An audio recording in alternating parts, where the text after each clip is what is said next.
કેવલની જય, ઉગમ ફોજની જય, કેશવ મૂળ પ્રકાશની જય, ગુલાબ સાહેબની જય, નંદુ માતની જય, સંત શ્રી બચુરામ મહારાજની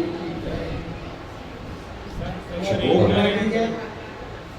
જે બોલાતા નથી, આજ ગુરુ પૂર્ણિમા છે પહેલા, જે બોલો અને આજુબાજુ સોસાયટીને બધાને ખબર પડે કે આજે બચુરામ આશ્રમમાં ગુરુ પૂર્ણિમાનો મહોત્સવ છે। બોલો બચુરામ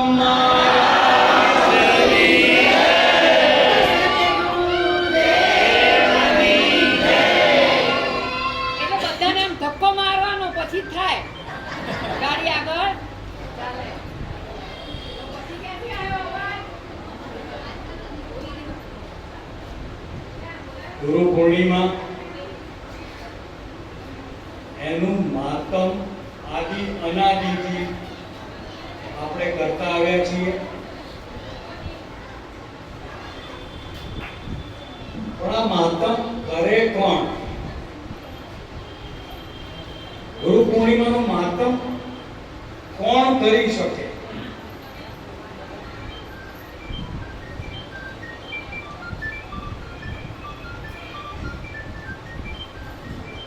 કે જેને સદગુરુને ધારણ કર્યા હોય।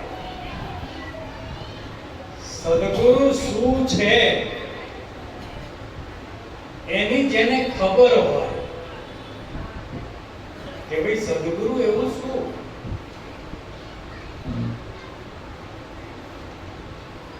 અને સદગુરુનું માતમ શું,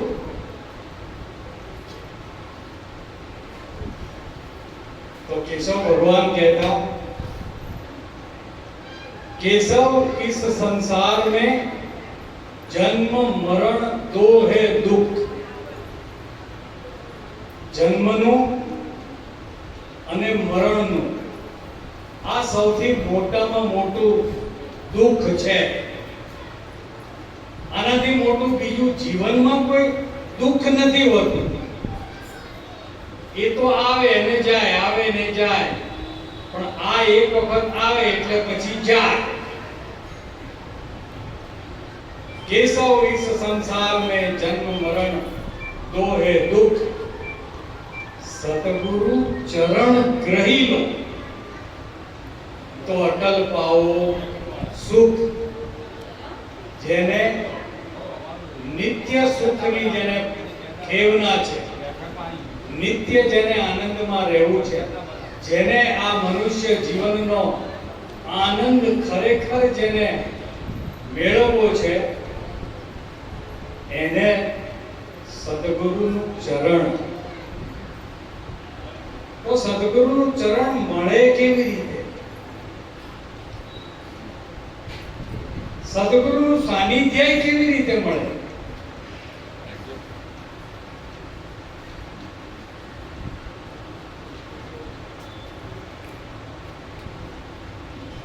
કબીર સાહેબ કે આ તન વિષની બેલડી, આ તનમાં આખું શરીર વિષથી ભરેલું છે। આખું શરીર શેનાથી ભર્યું છે? અને સૌથી વધારે વિષ ક્યાં છે?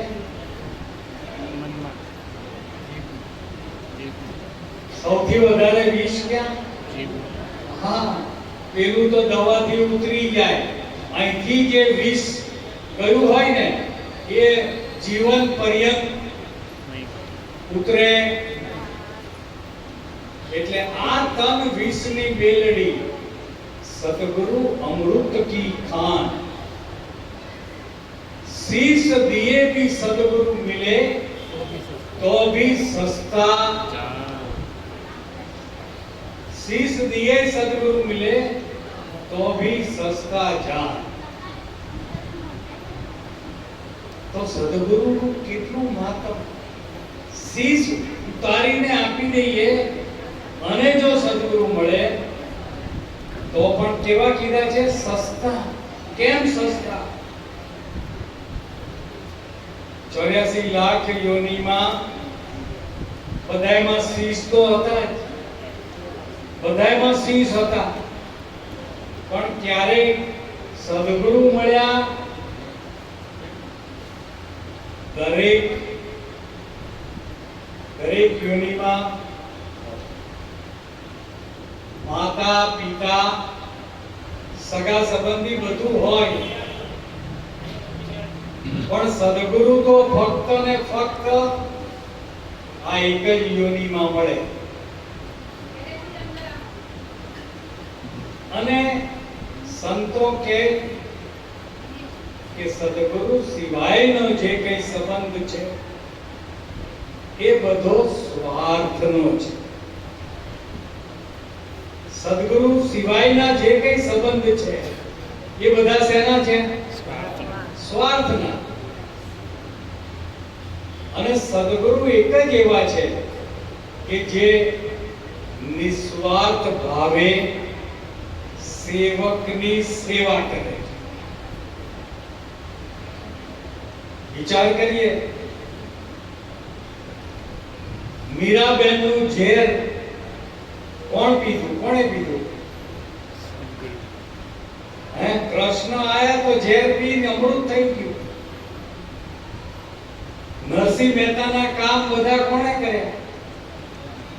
એને એની સેવા કરી. દ્રૌપદીના ચીર કોણે પૂર્યા? એને આઈને કરી. તો સેવા કોણે કરી? ગુરુએ સેવા કરી.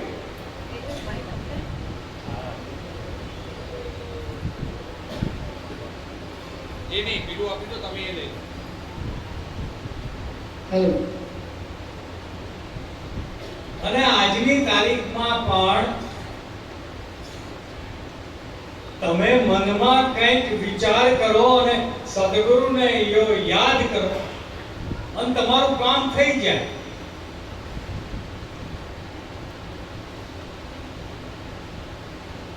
તો કોણ આઈ કરી ગયું? તમે ખાલી મનની અંદર સંકલ્પ કરો કે મારે આ કામ કરવું છે અને ગુરુને આગળ રાખીને આ કામ શરૂ કરો અને કામ થઈ જાય તો ગુરુ આપણી સેવામાં તત્પર છે.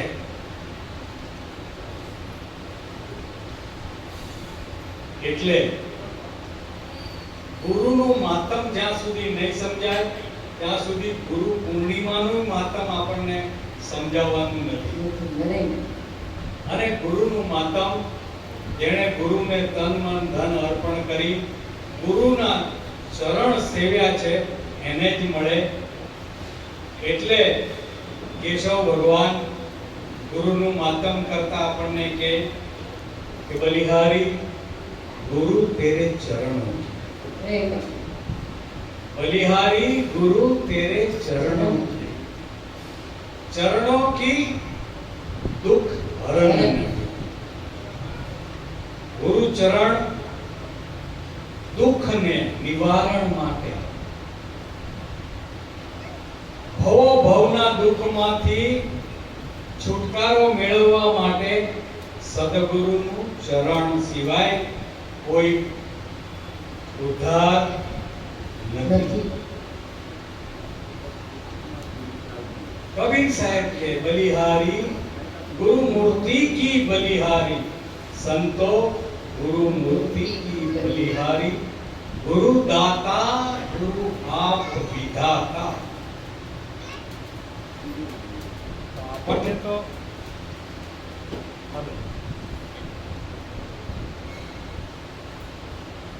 આપણને તો એવું લાગે કે આપણે મહેનત કરીએ છીએ અને એનું જ ફળ મળે છે આપણને.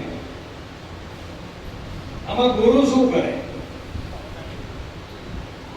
અત્યાર સુધીનો આપણે કેવો અનુભવ કેવો કે આ મેં મહેનત કરી અને આ એનું ફળ મને મળ્યું છે. આમાં ગુરુએ શું કર્યું?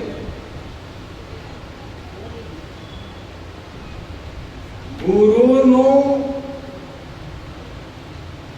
અનુકંપા, ગુરુની કરુણા, જ્યાં સુધી આપણા ઉપર સંપૂર્ણપણે ના આવે ત્યાં સુધી આપણે કંઈ કરી શકીએ નહીં. કંઈ ના થાય આપણાથી. કે શું વાત કરો છો? ગુરુ સિવાય કંઈ ના થાય. ગુરુ સિવાય આ શરીરનું બંધારણ પણ થાય એવું નથી. આ શરીરનું બંધારણ માટે પહેલા ગુરુ બન્યા માતા ને પિતા. પહેલા ગુરુ માતા ને પિતા જે રજબુંદના દાતા. બીજી ગુરુ જન્મની દાય જેણે જન્મ ગર્ભથી દિયા છોડાઈ. ત્રીજા ગુરુ जिसने दिया नामा કે જગત આખું જેનાથી આપણને ઓળખે એવું નામ આપણને આપ્યું. ચોથા ગુરુ જેને અક્ષર જ્ઞાન દીના કે જેનાથી અક્ષરની ખબર પડી. અભ્યાસ ટીચર અક્ષર વિજ્ઞાન. પાંચમા ગુરુ જેણે આપણને કામ ધંધો શીખવાડ્યો. એવી ગુરુ આપણા. શીખવું છે પણ કોઈ શીખવાડવા વાળું હોય તો શીખાય. એમને શીખાય તો એ ગુરુ. છઠ્ઠા ગુરુ છે આપણા જ્ઞાતિના ગુરુ, આપણા સમાજના ગુરુ કે જેણે કંઠીન માળા આપી. એટલે આ માળા રામ રામ કરજો, કોક દિવસ કલ્યાણ થશે. આ કંઠી ગુરુ. અને સાતમા ગુરુ આયા કે જેને આપણને મુક્તિનો માર્ગ આપ્યો, મોક્ષનો દ્વાર બતાવ્યો, મોક્ષના દ્વાર સુધી લઈ ગયા આપણને અને જીવન મુક્ત તરીકે આપણને જેની જરૂર જીવન મુક્તિ માટે જે જરૂરી છે એ સદગુરુ આપણને ઓળખાવી. મીરાબેન કે આત્માને ઓળખ્યા વિના આ લખ 84 નહીં ટળે. આવી ભ્રમણાને ભાંગ્યા વિના રે આ ભવના ફેરા નહીં મટે. એટલે સદગુરુ જે છે એ આપણા ઉપર હંમેશા દયાનો, કરુણાનો ધોધ વરસાવતા જ રહે છે. પણ આપણે ત્યાં છત્રી લઈને ઊભા હોઈએ, રેનકોટ પહેરીને ઊભા હોઈએ, પછી કે હું તો આટલી સેવા કરું, આટલું આમ કરું, પણ ગુરુ મારી સામે જોતા જ. વિચાર કરજો. ગુરુનું કાર્ય છે ગુરુ છોડે, ગુરુ છોડાવે. ગુરુ છોડે, ગુરુ છોડાવે. ગુરુ નિર્ભય કરે, નિર્વાણ પદને પમાડે. ગુરુ છોડે, ગુરુ છોડાવે, નિર્ભય કરે, નિર્વાણ. સંશય શોક પલમાં મિટાવે. મિટાવે બધી તાણાવાણ. મિટાવે તાણાવાણ. જ્યોતથી જ્યોત જલાવે. ના રહે અંધ કે અંધકાર. કેશવ આપ ही आप लिखा. તો ગુરુ છોડે, શેનાથી છોડે? શરીરને કોઈ બંધન હોય તો ગમે તે છોડી દે. શરીરને જો બંધન દેખાતું હોય તો કોઈ પણ વ્યક્તિ છોડાવી દે. દેખાય ને એટલે. પણ આ બંધન દેખાતું નથી અને છતાંય મુક્તપણાનો આનંદ માણી શકતા પણ તો બંધન ક્યાં છે? તો આ બંધન ક્યાં છે એ સદગુરુ ગોતી કાઢે કે ભાઈ આ ક્યાં બંધાયો છે. કેટલાક મોહમાં બંધાયા, અને મોહ શેના થકી થયો? અજ્ઞાન થકી થયો. કેટલાક માન્યતાઓમાં, મનની ભ્રમણાઓમાં ફસાયા, અને મનથી જેટલું જેટલું નક્કી કર્યું એ બધું સાચું માની લીધું.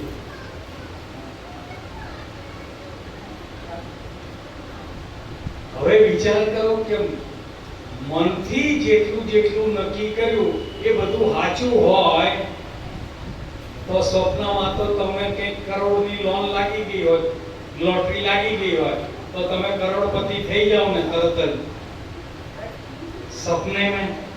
સપનામાં આપણને લોટરી લાગી ગઈ હોય, કારણ કે સપનું મને ઊભું કરેલું છે, એમાં આખું જગત મને ઊભું કરેલું છે, અને આ આખું જગત આપણને સાચું લાગે છે. કેવું લાગે? જગત સાચું લાગે. આ જગત સાચું નથી એવું આપણા શાસ્ત્રોએ હજારો વર્ષ પહેલા કીધું કે બ્રહ્મ સત્ય, જગત મિથ્યા. જગતને કેવું કીધું છે? મિથ્યા. મિથ્યા એટલે એક સમયે દેખાય, એક સમયે ના દેખાય, પાછો સમય થાય ત્યારે દેખાય, એને મિથ્યા કહેવાય. આપણામાં ઘણી વખત એવી માન્યતા હોય કે સત્ય અને અસત્ય. તો અસત્ય વસ્તુ કોને કહેવી? સત સિવાયનું હોય અસત કહેવાય. અસત વસ્તુ ક્યારેય દેખાય જ નહીં.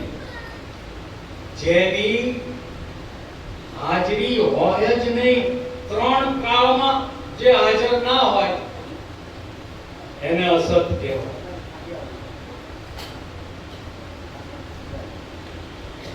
તો જેટલું જેટલું દેખાય એ બધું મિથ્યા છે. અસત, તો અસતને આપણે જાણવું કઈ રીતે? કે વાંજણીનો પુત્ર એટલે અસત. વાંજણીનો પુત્ર, જો પુત્ર હોય તો વાંજણી કહેવાય જ નહીં. એ વાંજણીનો પુત્ર એટલે અસત કહેવાય, કે જે ત્રણ કાળમાં કદી શક્ય જ નથી, સંભવિત નથી જ, અને કદી દેખાય નહીં. એટલે જગત મિથ્યા છે, તમે સત્ય છો. એટલે સંતો કે જો જો દિખતા, જેટલું જેટલું દેખાય, સો સો બિગડતા. જેટલું જેટલું દેખાય એટલું બધું બગડે. બગડે. जो जो दिखता सो सो बिगड़ता, निर्विकार दिखैया है. જોવા વાળો, તો આમાં જોવા વાળો કોણ? નક્કી કરવું પડે ને. આંખ જોવે છે, ખરેખર આંખ જોવે? હે? એટલે કોણ જોવે? આંખ જોવે એટલે છે બાપુ. આંખ બંધ કરી અને આમ ફેરવે તો ખબર પડી જાય કે આ શું છે. અંધારું હોય અને મોબાઈલ ગોતવો હોય તો આંખથી તો દેખાતો નથી, આમ હાથ ફેરવ્યો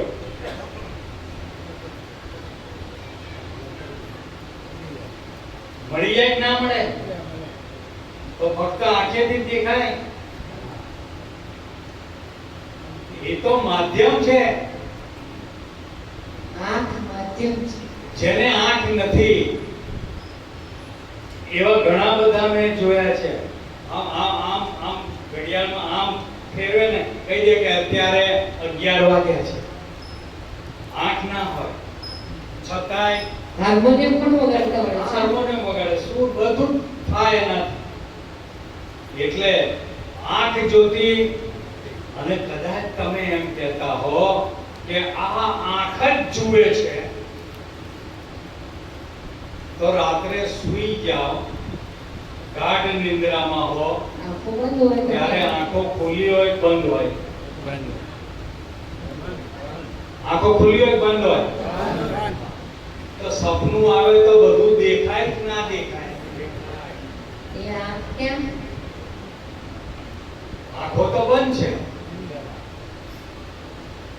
તોય બધું આ મોઢું બંધ હોય. બંધ હોય, કોઈ વાતો થાય. આ પગ પથારીમાં હોય, તોય ક્યાંના ક્યાંય આટો મુંબઈ જાય, અમેરિકા જાય, પહોંચી જાય. આ હાથેથી લેવડ દેવડ થાય. બધું થાય ને. તો તમે તો કહો કે આના સિવાય થાય જ નહીં. બધું થાય છે. અને મિત્ર મળ્યો હોય તો આનંદ થાય કે ના થાય? સપનામાં બોલે છો બાપુ, એની આ વાત બધું કરો. સપનાની વાત કરું છું. સપનામાં મિત્ર મળ્યો તો આપણે રાજી થઈ જઈએ કે ના થઈ જઈએ? અને સ્વપ્નમાં કદાચ હિંસક પ્રાણી આપણા ઉપર ત્રાટકે. ત્રાટકે અને આપણે ભાગવા જઈએ, દોડવા જઈએ, દોડાય નહીં, બૂમ પાડવા જઈએ, બૂમ પડે, અને હમણાં જ તરફ મારશે મારશે મારશે અને આંખ ખુલી જાય તો આખા શરીરે પસીનો વળી ગયેલો હોય કે ના? આમાં આમ કરો છો તો અનુભવ થયો લાગે છે. આખા શરીરે પસીનો વળી ગયો હોય ને, તો પસીનો સાચો કે ખોટો? પેલો સપનું. હિંસક પ્રાણી કેવું હતું? સપનામાં ખોટું. આપણને ખોટું ક્યારે લાગ્યું? જાગ્યા ત્યારે. જાગ્યા એટલે સપનું ખોટું લાગ્યું, પરસેવો. એમ અત્યારે પણ કંઈક મળી જાય તો આનંદ એ કેવો પેલા સપનામાં થયો? એવો. ખરો આનંદ સદગુરુના સાનિધ્યમાં જાગૃતિ જેની થઈ જાય. કોની જાગૃતિ? એટલે સંતો કે નામ ભજન વિના નહીં નિસ્તારા, જાગ જાગ મન ક્યું સોતા? અરે કોણ સૂતું છે? હા, મન સૂતું છે. અને એમાં બધું સપનું, આ ખુલ્લી આંખનું સપનું, આ ખુલ્લી આંખનું સપનું છે. હજી આમાંથી પણ જાગવાનું છે. અને જાગ્યા હોય એનો અનુભવ સંતોએ આપણને કે જાગીને જોઉં તો જગત દિશે નહીં, આ ઊંઘમાં અટપટા. ખેલ બસ. આ જાગ્યા, આપણને જગત દેખાય જ નથી દેખાતું, તો આપણે હજી જાગ્યા. દેખાય ખરું પણ સાચું લાગે છે.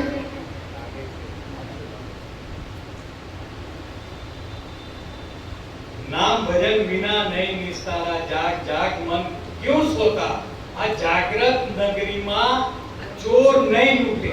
અરે અરે. જ્યારે ચોરીનો ઉપદ્રવ બહુ વધી જાય ને, એટલે સોસાયટી વાળા ભેગા થઈને મીટિંગ કરે હા. કે ભાઈ આતરે દિવસે ચોરી થાય છે, તો આપણે શું કરવાનું? કે આપણે આ 40 ઘરની સોસાયટી છે, એટલે દર ઘરેથી 2 વ્યક્તિએ રાત્રે, હા, એ રાત્રે જાગરણ તમે કરો 2 જણા, પછી ચોર આવે? હે? ના આવે. એમ અહીંયા મનને કહે છે કે મન જાગ, ચોર નહીં આવે. કોણ ચોર? આ મનમાં કયા ચોર આવે? આ કયા ચોર આવે? અને શું ચોરી જાય? આપણે હુકતા હોઈએ ને હું ચોરી જાય? સાચું કહેજો. તાળું ખોલીને બધું તિજોરી ખોલીને જતા રહે તોય ખબર, હા જાગતા હોય તોય તરત ખબર પડી જાય. બાણું પકડે તો કે આખું આવતું લાગે છે. કોણ? એટલે પેલું હોય એ. પણ ઘણા મારી જેવા એમ છે કે હું જાગું છું, હું જાગું છું, હું જાગું છું. એટલે એક ગામમાં શેઠ ને શેઠાણી છોકરાઓ ભણી ગણી અમેરિકા સેટ થઈ ગયા. અહીંયા શેઠ ને શેઠાણી બે જ જણા. એક દિવસ પાછળની દીવાલમાં કંઈ ખર ખર ખર ખર અવાજ આવ્યો એટલે શેઠાણી જાગી ગયા. હા, એ તો ટકોરો હોય ને. શેઠાણી જાગી ગયા. શેઠને કહે, શેઠ જાગો, કે પાછલી દીવાલમાં કોઈ કૂતરી ખર ખર ખર ખોતરતું હોય એવો અવાજ અવાજ આવે છે. આવે છે. એટલે શેઠ શેઠાણીને કહે, તું હોઈ જા, હું જાગું છું. તું સુઈ જા, હું જાગું છું. ત્યાં તો થોડીક વાર થઈ, ત્યાં તો ધડામ દેખાનો અવાજ આવ્યો. દિવાલમાં આવડું મોટું બાકું પડી. શેઠ બાકું પડી ગયું. દિવાલમાં બાકોરું પડી ગયું.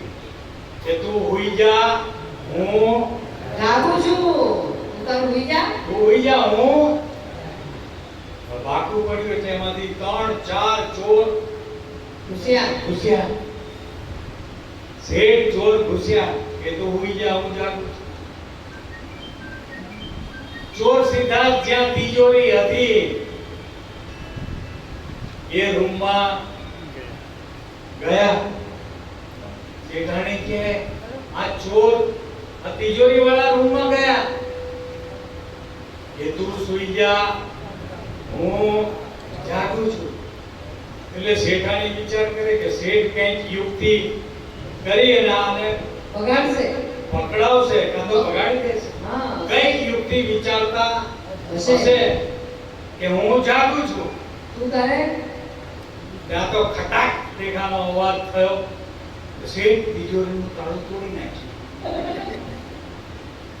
કે તું હોઈ જા, હું જે શેઠાણીને વધારે મજબૂતાઈ આવી ગઈ કે જોરદાર કિમિયો કર્યો લાગે છે તે ચોરને આ પકડવા. તો તિજોરી ખોલીને કોથળા જેટલા લાયા હતા એ રૂપિયા દાગીના જેટલું જળ ઝવેરાત જે હતું બધું ભરી અને એક પછી એક બહાર કે નીકળી શેઠ આ તો બધું લઈને બહાર નીકળ્યા કે તું હોઈ જા, હું જાગું છું. આ બધું લઈને જતા રહ્યા કે હું જાગું. કે તમારા જાગવામાં ધૂળ પડે અરે બાપુ અરે. એવા આપણે જાગીએ. હા, બાપુ કેવા શું માંગે છે? હવે બધા જાગીએ. હા. આવા જાગવામાં ધૂળ ધૂળ પડી. પડી. અરે તો ખરેખર ચોર કોણ છે? ચોર કોણ?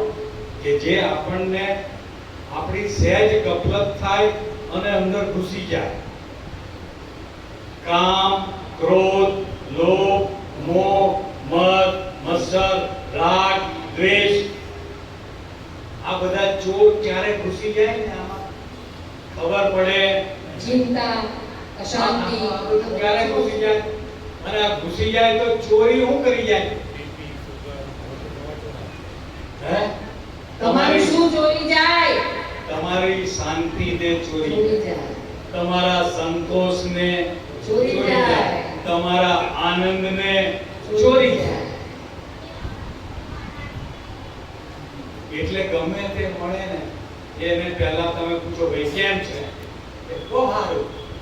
શું કે? મજામાં મજામાં. મજામાં. ત્રીજી મિનિટ ચોથી મિનિટે જો એ સામે ઊભો હોય તરત જ અંદરથી નીકળે કે જવા દે ને, કે જવા દે ને. મને તો કાંઈ કહેવા જેવું છેલ્લા મહિનાથી તો હું હેરાન સાચું બોલજો છો. આ દરેક જણ પોતાનો અનુભવ વિચાર કરજો કે પહેલી મિનિટે તો બધા શું કહેશે? આ મજા મજા મજા. અને જો 5 મિનિટ એની હાથે બેહો એટલે તરત જ અંદરથી બધું આ બધું નીકળે ક્યાંથી? હે? કેમ છો એમ પૂછે એટલે આપણે બાપુ એમ કહે છે, શું જવાબ હોય? મજામાં. એટલે એક લીટી છે, આવતા જતા જરા નજર તો નાખતા જજો, બીજું કંઈ નહીં પરંતુ કેમ છો કહેતા જજો. ખાલી કેમ છો કહેતા જજો, એમાં તમારા જીવનની આખી બળતરા એની અંદર સમાઈ જાય. હવે વિચાર કરજો કે આપણને જીવનમાં ખૂબ ખૂબ ભાર આપણા ઉપર લાગે છે. એનું એક જ કારણ તમને કહી દઉં. અરે બાપુ, આમાં વજન છે 500 ગ્રામ. કેટલું? 500.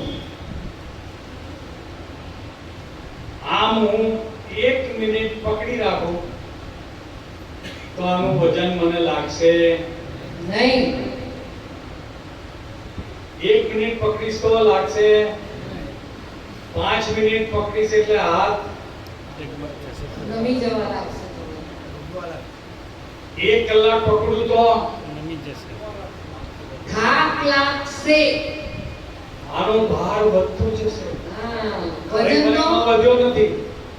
ખરેખર વજન વધ્યું તો મને આનો ભાર પછી સહન થતો નથી. એટલે આપણે તો આ ક્યારની કોકે 5 વર્ષ પહેલા આપણને કંઈક એક શબ્દ કીધો હોય ને તો આજે આપણને યાદ હોય, આપણે એને પકડીને રાખ્યો છે. પછી શું હાલત થાય? એનો ભાર એનું કેટલો લાગે? વજન કેટલું થઈ જાય કે પછી કહેવા માંથી સહન થતું નથી.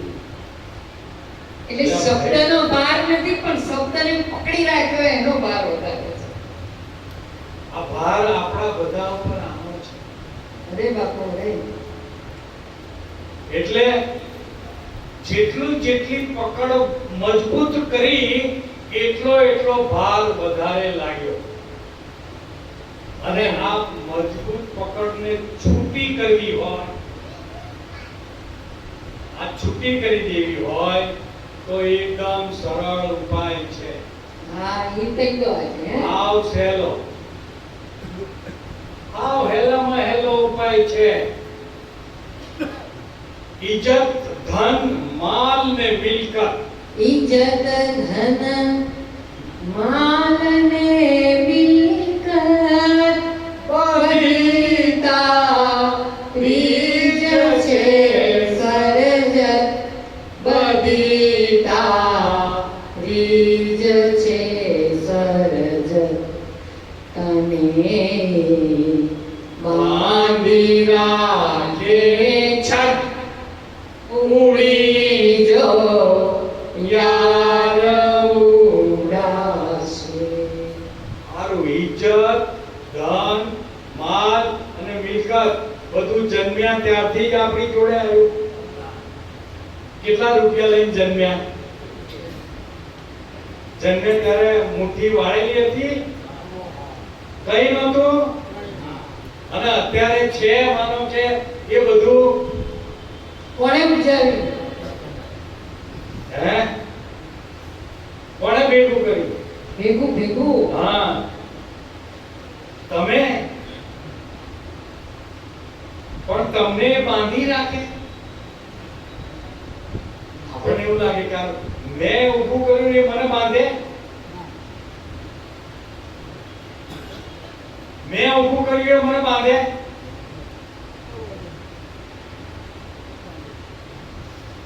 અમારે અહીંયા ઘોડાસરમાં બાજુમાં જ રહેતા હતા અને રોજ આશ્રમે દર્શન કરવા આવે.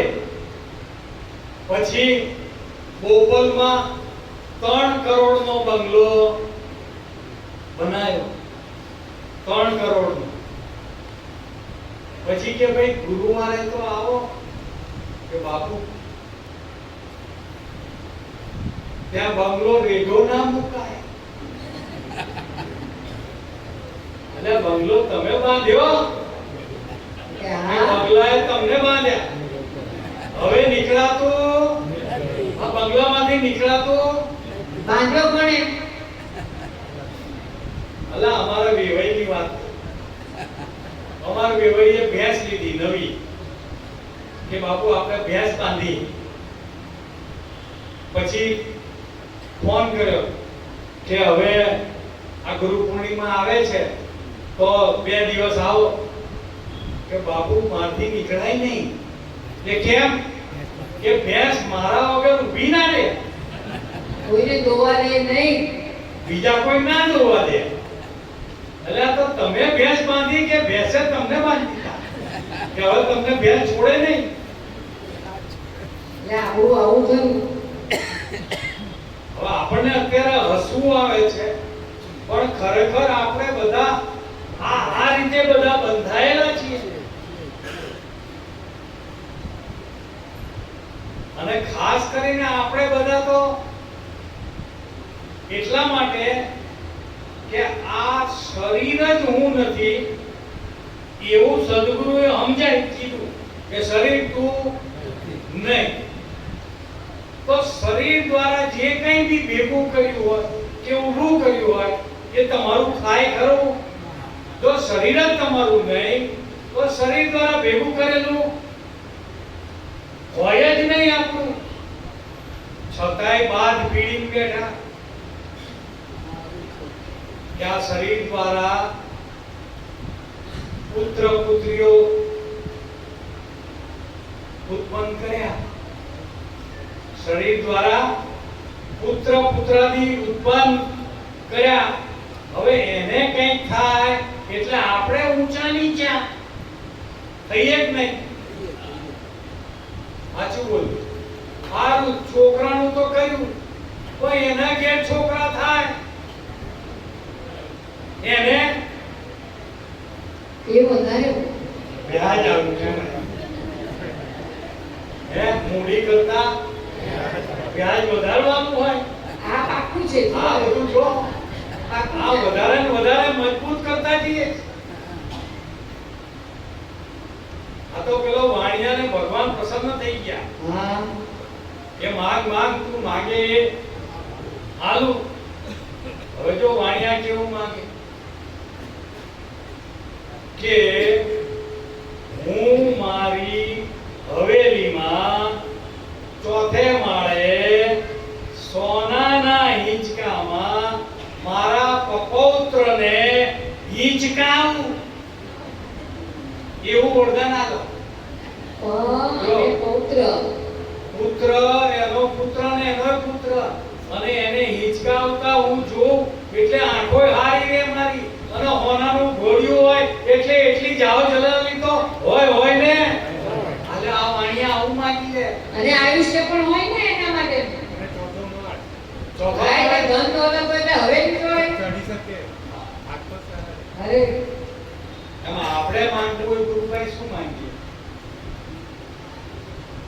ગુરુ માંગુ તમારી પાસ મારી પૂરણ કરજો આંશ માંગી માંગી માંગીને માંગું એકલું દેજો શાંત ચરણમાં વાસજો. શું માંગવું આપણે ગુરુ પાસે? કે હંમેશા સંતના ચરણમાં વાસ. સંતના ચરણમાં મારો કાયમી વાસ. કેમ સંતના ચરણમાં? સંતના ચરણમાં વાસ કેમ માંગે? સદગુરુ ચરણમાં કાયમ દિવાળી. અરે બાપ. ગુરુના ચરણમાં કાયમ દિવાળી. કદીના દીઠી મેં તો રેન રેન ધારી. ધારી. અજ્ઞાન ઘૂસે જ નહીં ક્યાંયથી. દિવાળી એટલે અમાસની રાત, ઘોર અંધારી રાત. એમ આપણા જીવનની અંદર અજ્ઞાન ક્યારે ઘૂસી ગયું એની ખબર મારું કોઈ ખબર કે મને આટલા વર્ષથી અજ્ઞાન છે એવી ખબર ખરી? બાપુ કેટલા વાગે એક્ઝેક્ટ શું તો એની બી ખબર રહેતી નથી. હું આટલા વાગે હોઈ ગયો એવી ખબર પડે? અજ્ઞાન ક્યાંથી આવી એ તો ખબર ના પડે, પણ આપણે રોજ હોઈએ છીએ તો એમ ખબર પડી જાય કે બરાબર 10 ના ટકોરા વાગ્યા ને ત્યારે હું હોઈ ગયો તો વાગે ટકોરા એટલે તો સંભળાય જાણતો. ખરા? તો ટકોરા સંભળાય ખરા? હા, સર. અને ઊંઘા હોય તો ટકોરા સંભળાય. ટકોરા સંભળાયા હતા એટલે મીન્સ કે હજી જાગ્યા. 10 વાગ્યા સુધી તો જાગતો. એટલે ઊંઘ ક્યારે આવે, આ અજ્ઞાન ક્યારે આવ્યું એની ખબર પડતી નથી.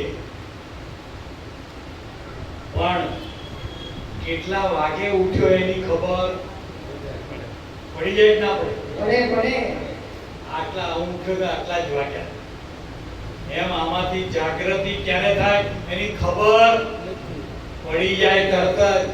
અરે બાપ. જાગ્યા એની ખબર પડે. પડી જાય. એટલે સંતો કહે, સંતો ગુરુ ચરણ કી બલિહારી, ગુરુ દાતા ગુરુ આપ વિધાતા પરમાનંદ.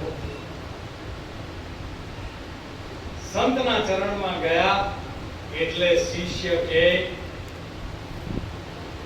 કે સબ સંશય તુને દૂર કરાયા. ગુરુના ચરણમાં જાઓ એટલે બધા સંશય તમારા દૂર કરાઈ દે. सब संशय तुम्हें दूर कराया, काल जाल से आके छुड़ाया. અરે मिट गई भय अब मरण न की, बलिहारी गुरु तेरे चरण. ચરણ. સૌથી પહેલો સંશય એક જ છે કે હું મરણશીલ છું. વાહ. હું મરણશીલ છું, મરવા વાળો છું. આ સૌથી મોટામાં મોટો સંશય છે કે બાપુ શાસ્ત્રોએ કીધું કે જેનો જન્મ થાય એનું મૃત્યુ થાય ને. થાય. એટલે અહીંયા આ આંટી પડી ગઈ છે ને, આ આંટી પડી ગઈ છે. આ આંટી ઉકેલો તો હાચું સમજાય. ગંગા સતી કે આંટી મેલો તો હાચું સમજાય. હા, હવે અહીંયા આંટી પડી ગઈ છે કે શું આંટી પડી છે કે જન્મ મારો થયો છે. શું કહીએ? જન્મ તારો થયો નથી. જન્મ કોનો થાય? સાચું બોલજો બધા. અહીંયા બધાને ખબર હશે જન્મ કોનો થાય. તમારો જન્મ થાય. જન્મ શરીરનો થયો તો શરીર મૃત્યુ, શરીરનું મૃત્યુ થાય. તમારું કે પણ હું શરીર નહીં, તું શરીર નહીં. તું શરીરમાં રહેવા વાળો, તું શરીરમાં રહેવા વાળો છે. પણ ખબર કેવી રીતે પડે કે હું શરીરમાં રહેવા વાળો છું? સાચું બોલજો. ક્યારે ખબર પડે કે હું શરીરમાં રહેવા વાળો છું? એવી ખબર ક્યારે પડે? એ 5 વર્ષ 10 વર્ષ પથારીમાં પડ્યા ને, પથારીમાં ખાવાનું પીવાનું પેશાબ બધું પથારીમાં થાય. પછી 5 વર્ષ 10 વર્ષ પછી પથારીમાં પડ્યો પ્રાર્થના કરે, હવે મને આમાંથી છોડે તો. શું કે? તો આમાંથી કોને છોડવાનું? જો તું શરીર હોય તો આમાંથી છૂટવાનું તારે શા માટે પ્રયત્ન કરવાનો? પણ કે પથારી પડ્યો કે કે હવે મને આમાંથી છોડે તો, અને ઘરવાળા બધા શું કે હવે આને છોડે તો આમાંથી છૂટવા વાળો આનાથી જુદો છે તો છૂટે. છૂટવું છે કોને? આમાંથી જેને છૂટવું છે એ તું છે. એટલે તારો જન્મ નથી થયો, જન્મ શરીરનો. શરીરનો જન્મ તો શરીરનું મૃત્યુ છે. મારું નામ નરેન્દ્ર. હવે મારો જન્મ હું એમ કહું કે 22 માર્ચ 1957 માં થયો. યાદ રાખજો. કોનો જન્મ થયો? મારો, નરેન્દ્રનો. એટલે જન્મ થયા ભેગે આજુબાજુના બધા ભેગા થઈ ગયા, એ નરેન્દ્રનો જન્મ થયો, નરેન્દ્રનો જન્મ થયો. એવું બોલ્યા? કેમ તમે હાજર હતા? શું કહેતા હોય?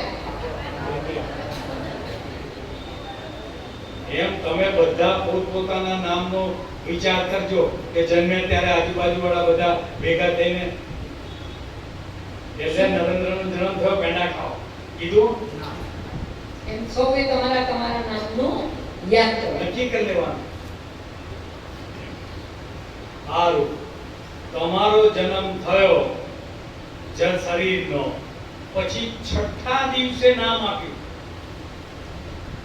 નામકરણ થયું. મળવા કોણ આવે ત્યારે? એ નામકરણ કર્યું. ભાઈ આવીને આવે. એ નામ તમારી પેલા કોઈનું હતું કે નહોતું? તમને જે નામ આપ્યું એ પેલા કોઈનું હશે કે નહોતું? અક્ષર હશે ને એવા. એ નામ હતું. હવે એ નામ તમને આવ્યું. હવે કદાચ આ શરીર જતું રહેશે, પછી આ નંબરનું જે તમને અત્યારે નામ આપ્યું છે એ નામ રહેશે કે નહીં રહે? કે નામે જતું રહે જોડે જોડે નામ મળી જાય?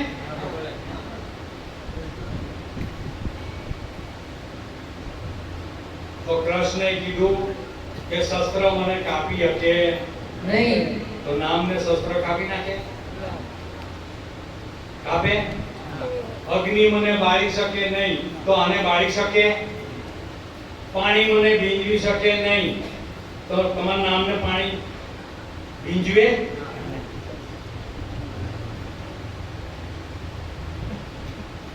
વિચાર કરજો કે કૃષ્ણએ આજથી 5000 વર્ષ પહેલા આ બધી તમારી ઓળખાણ આપી દીધી, પણ નક્કી ના કરી શક્યા.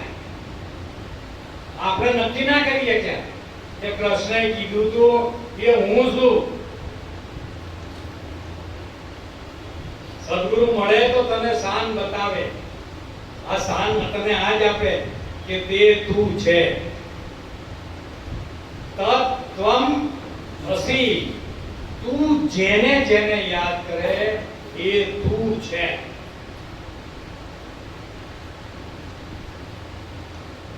એટલે આ સંશય હું શરીર છું એવો સંશય ગુરુ મહારાજ ના.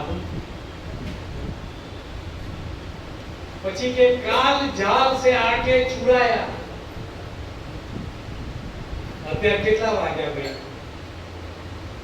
કેટલા વાગ્યા? 11:30 થયા. હવે એ 11:30 થયા એની ખબર સમયને છે કે તમને છે? કેટલા વાગ્યાની ખબર કોને? એ તો 4 ઘડિયાળને ખબર. કામ થાય તો નાય બતાવે. ઘડિયાળને ખબર નથી, તમને ખબર છે. તો કાળને જાણનારો કોણ છે? તમે પોતે. સારું, અત્યારે તો આપણને એમ થાય કે આ 12 કલાકનો દિવસ છે, કે 12 કલાક સૂર્ય રહે છે. રાત્રે સપનું આવે, તો સપનામાં તમે સ્કૂલે જતાય આવે. આવો, લગ્ન થઈ ગયેલા દેખાવ, અને મોટા થઈ ગયેલા તો ત્યાં કયો કાળ કામ લાગે? સાચું કહેજો. આ કાળ, આ સૂર્ય, આ કાળ, આ કાળ ત્યાં કામ લાગે? તો તમે સુતા ત્યારે અંધારું હતું, ત્યાં અંધારું હોય છે. ત્યાં તો દિવસ. તો આ કાળ સ્વપ્નમાં કામ લાગતો નથી. અને સ્વપ્નનો કાળ જાગ્રત થતા કામ લાગતો.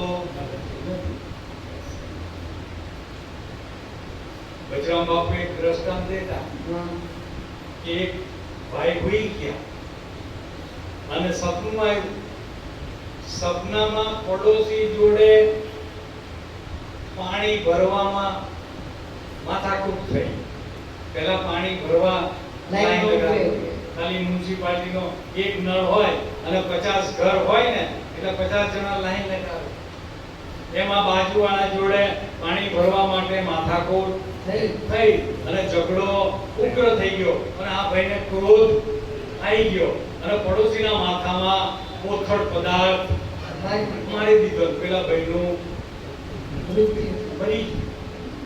એટલે તરત જ પોલીસ આવી ગઈ.